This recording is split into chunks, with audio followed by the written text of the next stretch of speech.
Oratory. Twitter, the place where everyone finds the best drama and the dumbest people. I mean, at one point, you're reading about the latest drama on Ariana Grande, and you're like, oh my, no way she did that.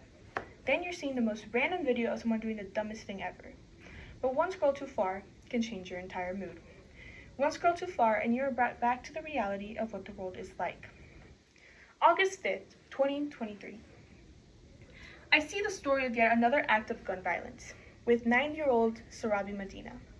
A man who reportedly complained about neighborhood kids being too loud shot and killed Sarabi Medina outside of her Portage Park home. Who would have thought that a child playing on a scooter was too loud?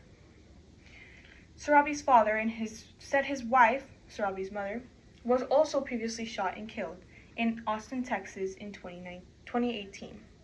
Another act of gun violence affected in the same family. It is Sarabi and her mother's story that leads to my concern today, which is gun violence. How many more must die this awful, senseless death? So today, let's take a close look at the numerous tweets that fill our newsfeeds daily with the lives lost to gun violence. Explore why this problem doesn't seem to be going away, and hopefully, tweet out some potential solutions. Every day, 132 Americans are killed with guns and hundreds more are shot and wounded.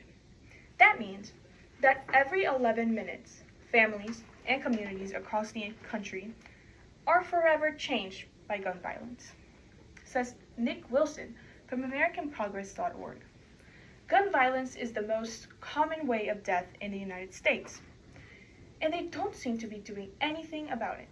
In an article made by the New England Journal of Medicine, in the year 2020, statistics show that the CDC has recently updated official mortality data that showed 45,222 firearm-related deaths in the United States. This new data shows a sharp 13.5% increase in the crude rate of firearm-related deaths from 2019 to 2020. Gun violence is a very normal experience in the USA. You might not even notice, but you have probably lived it too. I know I have lived it too, but it never seemed to hit me until now. 5-year-old me, 8-year-old sister, and 16-year-old sister spending quality time in the pool, when out of nowhere we hear gunshots. I had no idea what was going on. But imagine how my 8-year-old sister felt that entire night. She could not sleep, and she could not stop crying. This is the only thing I memorized from that moment. The effect it had on my sister. What do you think the effects were for those who experienced it 10 times worse? Parkland shooter survivor Aliyah Eastman explains that she survived by using the body of one of her classmates, a dead body, as a shield to play dead. Within 5 seconds of me sitting down, he came to my class. He starts shooting. It was just loud pops. Could just feel the wind of the bullets right by my face. I just immediately thought he was gonna come inside. So I told myself that I needed to look like I was dead as well. In the same interview, she stated that even the slightest noise at home would make her jump and start crying. She slept with her parents at night because she couldn't keep the image and the sight out of her head. Another survivor of the Parkland shooting is Sydney Aioli. The 19-year-old survivor didn't really survive this tragic event, committing suicide a year after the tragic event on March 22 of 2019. Sydney was close friends with one of the victims of the shooting and was dealing with survivor's guilt. We need to understand how serious the situation is.